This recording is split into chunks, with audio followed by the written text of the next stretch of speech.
Yo! Different video today. Breaking down limiting beliefs. So what I want to go over is how breaking down limiting beliefs is the key to your desired reality, okay? Now, I know what you're thinking. What's this bullshit? It's woo-woo. I want to know what ads he runs, how much he spends. I'm telling you, please, just listen to me for the next 10 minutes and it will change your life like it has changed mine. Because I only really had this huge paradigm shift around this exact thing on the screen within the last month, and more so within the last few weeks in actuality of seeing the fruition of doing things like this. And then I realized, holy shit, like, you've probably heard of the term, until you make the unconscious conscious, it will control your life and you will call it fate. I heard this quote many times over, but I never truly understood how belief systems worked until now. And when I realized this, not only what is a belief, why beliefs are important, but how you actually change those beliefs to create your desired reality, you can have whatever you want. I promise you can have whatever you want, and you will see it with me. Because the next milestone I'm going to hit is I'm going to hit 250k. You've seen on my YouTube channel the fact that I've had the ability to literally say and speak things into existence, and they become real. They happen. And this is why I was doing this on an unconscious level without even realizing I was doing it. Okay? And now I'm aware of it. I quite literally feel like I'm in a video game. I am the character in the video game. I have a world that I am on in the video game. However, I create the rules of the video game. And when you create the rules of the video game, you can have whatever the hell you want. Because you create the rules. And when you realize you create the rules of your life, then the world is your fucking oyster. So we're going to be getting into this, okay? Now, first off, what is a belief? For the people that don't know what a belief is, in super simple terms, and again, the reason I do this is not only for you to understand, but for me to learn, because I feel like the best way to learn and internalize something in your own head is to teach somebody else what you know. So you want to see beliefs as a slide you see the world through that skew your perception of what's actually in front of you, okay? Have you ever heard of that term, rose-tinted spectacles? That's pretty much what a belief is. It's everybody on the planet has their own beliefs. And that belief skews people's perceptions around things that they see. That's why people can see the same thing, but perceive it as something to be different, okay? So ultimately, a belief is an internally held representation of a lens through which we perceive reality. It defines what is true for me in any given context. But what is true actually is going to be different to what I see as true and to what John down the corner sees as true, okay? And this is why people can see the same thing and again, see it as something different. Now, an example of this would be, one person might be watching this video or be watching my videos and see me as every young person online is just making money from selling courses and don't actually have any skills. That is a commonly held belief from people that do not make a substantial amount of money. They're potentially stuck in the 9 to 5, okay? They might resent me for making videos like this, therefore triggering them to leave a hateful comment like the one below. I got this on a YouTube video a couple of weeks back. If you made 100k, you wouldn't be running a YouTube channel with paid courses. You'd be busy making that 100k. I'm sick and tired of these fake borrowed gurus on YouTube. Anger, resentment, frustration. Where does that come from? He elicited that emotional response, that anger, that frustration from a belief that doesn't serve him. It is a limiting belief that everybody online that makes money, that is young, sells a course and doesn't actually know how to make money, okay? However, another person might watch this video, they might see this and believe, Cameron is a hard worker. And if I want what I want, I can get it through focus. And as he did, I can do the same thing. Now, visually, they see the exact same damn thing. They see the same video with the same words. I'm saying the same thing. I'm the same person. But they see how the lens which they put on the situation changes the entire perception of how they intake the information, okay? And when you realize this, it's like, holy shit, like, beliefs literally determine the way in which you see the world. Another example of this would be, somebody who doesn't make money might see a Lamborghini down the street and go, oh, he's a drug dealer, he's a scam artist. Everybody who has a substantial amount of money did something immoral to get it. That could be a belief that limits them. And again, it's unconscious. Remember, until you make the unconscious conscious, it will control your life and you will call it fate. Because unconsciously they believe this, on a conscious level, they're not aware that they believe this. Therefore, they resent people that make money. Therefore, they're never going to make that amount of money because they resent them. And when you resent something, you create excess importance over it. You create a gap. When you create a gap, there is a gap between you now and your desired reality you're not operating on the frequency that's going to manifest having that in your life, okay? Now you understand what a belief is and how they can literally control your life, why a belief's important. Nothing is true, but only what the subconscious mind has deemed to be true. If you believe, and please, I cannot emphasize enough how fucking important this is. Just read this like 5 or 10 times. Nothing is true, but only what the subconscious mind has deemed to be true. If you believe something is true, it will be. Now, what I mean by that is people will perceive the same reality differently because of what their lenses enable and disable in their perception. This is what we call an internal bias. An example of that would be something called the confirmation bias, okay? If you believe that people who make money are selfish, are greedy, then because of internal biases, your mind will try and validate what you told it. It will try and find proof that you are right because it has this unconscious need or desire to make you right. It would rather make you right in some way than actually be right, if that makes sense. Now, it's also true that when we hold a belief about something or someone, we will always have evidence to back that up. And this is obtained via our lens. Remember, this lens, you want to see it as sort of a screening system. Anything that goes against that belief, it will filter out. It will call it bullshit. It will completely forget that it even was in reality. But the things that validate what you think, called the confirmation bias, they will show up every single day, okay? Another example of this was, I believed a couple of months back that approaching women on the street was weird and that I wasn't attractive enough to do it, okay? So what happened? I started validating that belief by seeing things that proved this to me. You know, I saw girls on social media saying that approaching people is weird and it stuck in my head, right? The things that said the inverse, that showed men approaching women in person and things like that, that kind of like challenged my limiting belief, I just swept aside and I made an excuse. I was like, it's bullshit, it's because he's super attractive. It's because he's an influencer, right? And like the brain has a funny way of wanting to prove us right, to validate our ego, even if we're wrong, through something called the confirmation bias. This is why somebody's definition of right might not be right in a rational sense. It could just be what their mind deems to be right based on the beliefs that they hold, okay? Because what the brain does is it literally every single minute of every day is scanning for proof that you were right and will often disregard proof that you were wrong, right? Now, I hope this makes sense because when you realize this, it literally shows you that beliefs dictate and control your entire life. And if you don't realize and understand how to take control of your own beliefs, it will always grab you by the balls and control your life for you. This is why people that believe that rich people are greedy, are guilty, that, the world is a horrible place, they're going to start to validate those things because the mind literally goes, okay, this is the belief. Johnny believes that the world is a horrible place, so now we're going to show him all the horrible shit that's going on in the world to validate that belief, which in turn is just going to make the belief even stronger, right? These things are so damn powerful. However, if you use beliefs to serve you in the way that I'm going to show you in a moment, then you can create your desired reality with ease. And again, I only realized this a couple of months ago. I've been doing this on an unconscious level for years now. However, now I'm fully aware of how to use it and how it controls my life. I'm going to be putting it into practice with every single domain in my life. I'm also going to give you an example of where I used this literally over the weekend, which validated to me that this is so damn true. Now, a side note here is, in order for you to leverage the power of changing your beliefs, because I assume that if you're watching this video, you don't have everything you want. If you had everything you want, chances are you have the beliefs that you want. If you don't have everything you want, you do not hold the beliefs that you want, okay?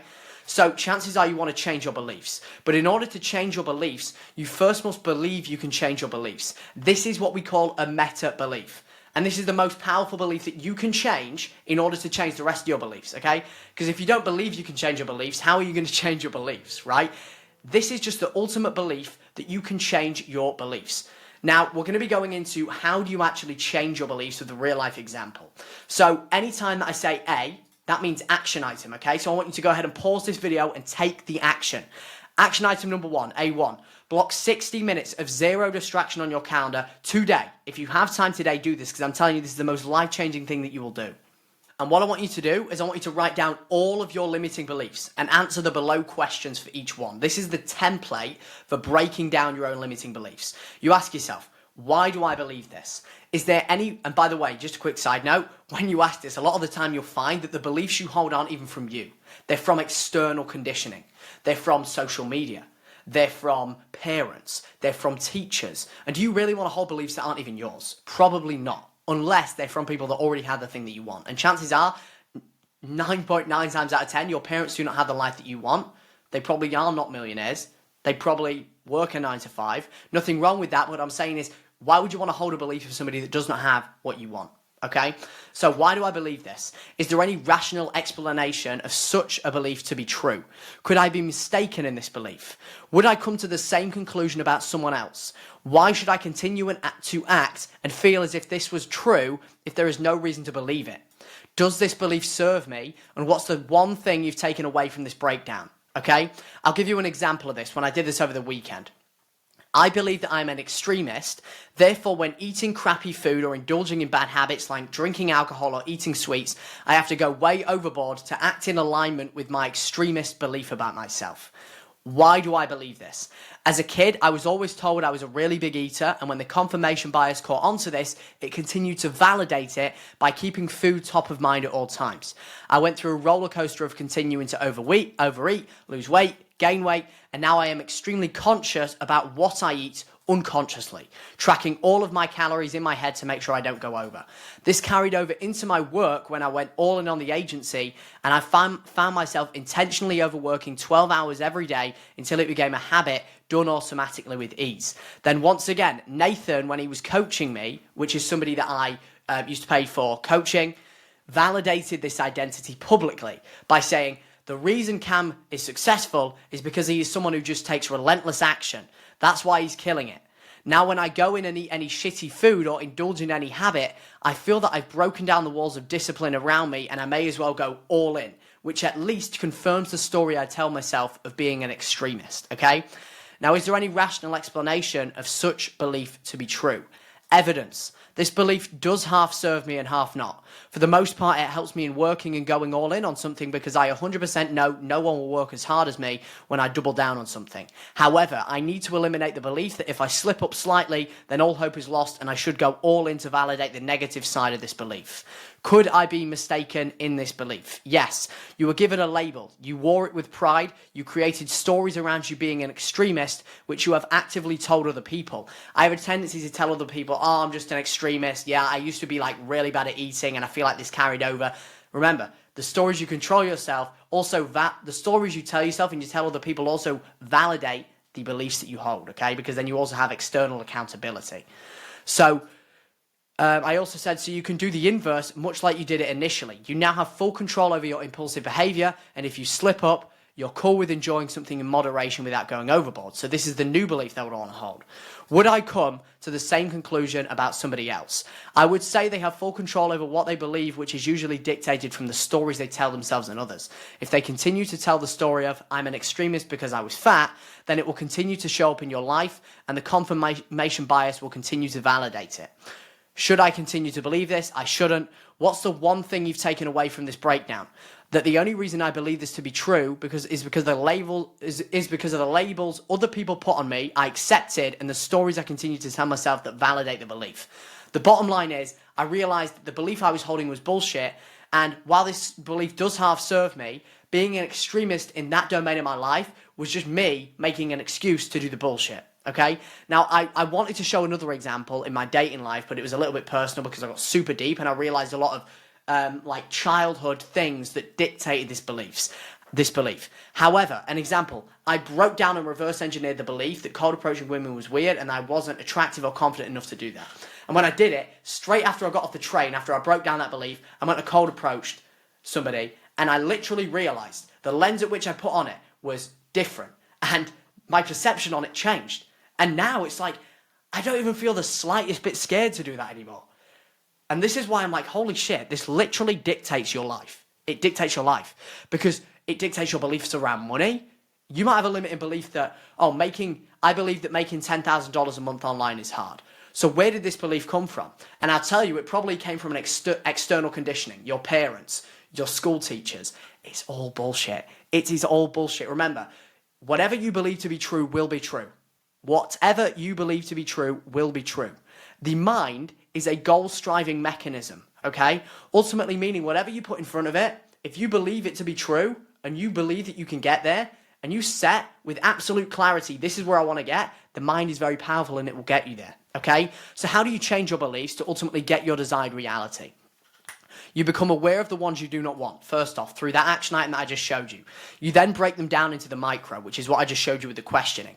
And by the way, when you do this, 9 times out of 10, you realize this belief is completely irrational or it was imposed by somebody else, social media, parents. I know a very common one is quite a lot of my beliefs, surprisingly enough, was coming from like Andrew Tate, which he had some really great beliefs, but some of the beliefs that I was holding were quite negative based on the things that he says, okay?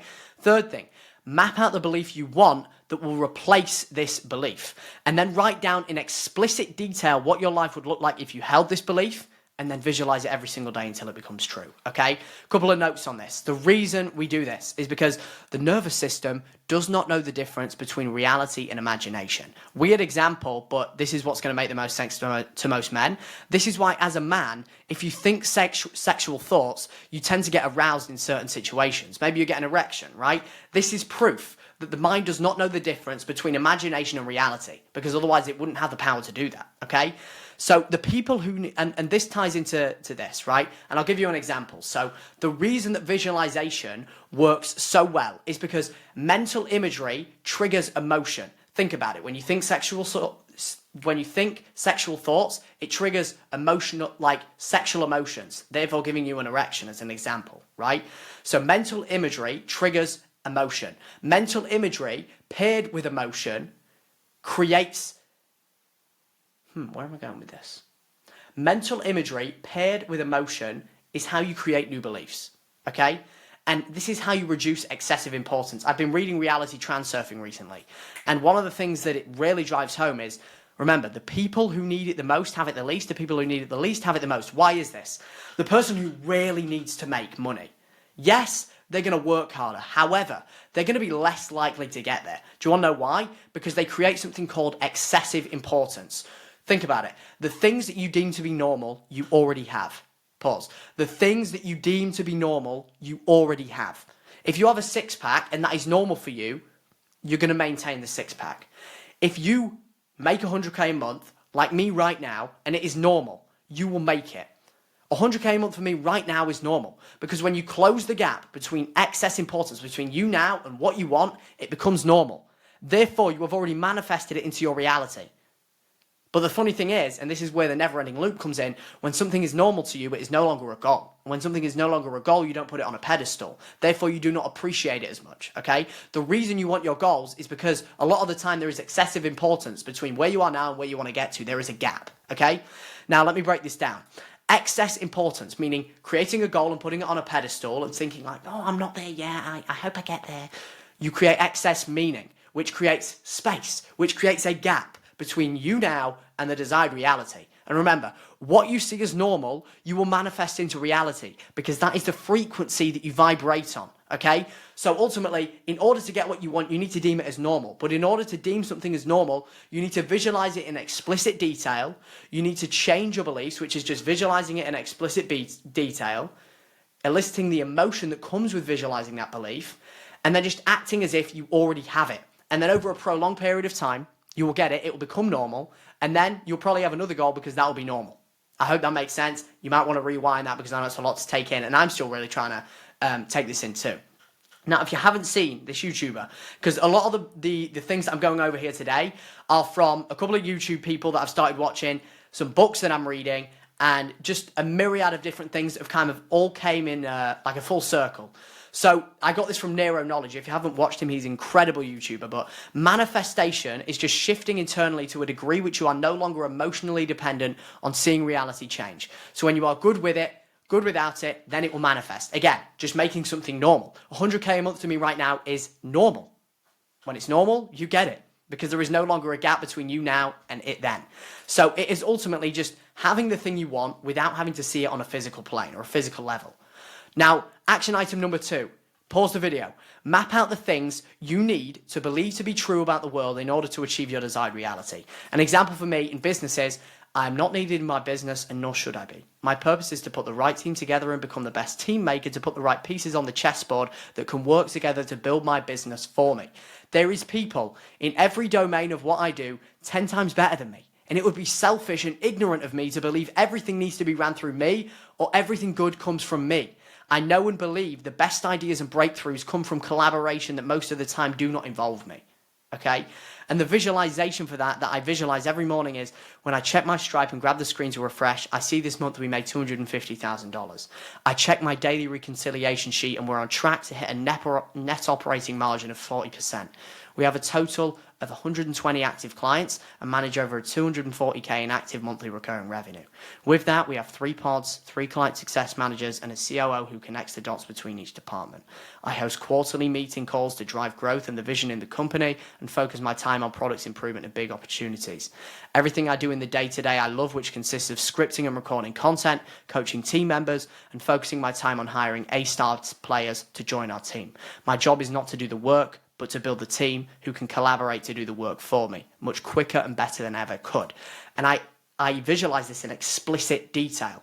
Me sitting there, doing the work, doing the pod calls, hiring the people, sitting back, reading and forgetting about work. These are the things that I visualize, okay? So this is just a North Star for me to think about. Now, another thing I will say is if you struggle visualizing, realize you do it every single day. When you worry, you visualize. Think about it. When you worry, what do? You think in explicit detail about the thing you do not want. Maybe you think about like the exact, what you think, what you smell, what you hear, how you act. And then that internal elicits an emotional response. This is why a lot of the time when you worry, the thing that you want comes into fruition. Because again, whatever your subconscious mind believes to be true will become true. Manifestation is very powerful.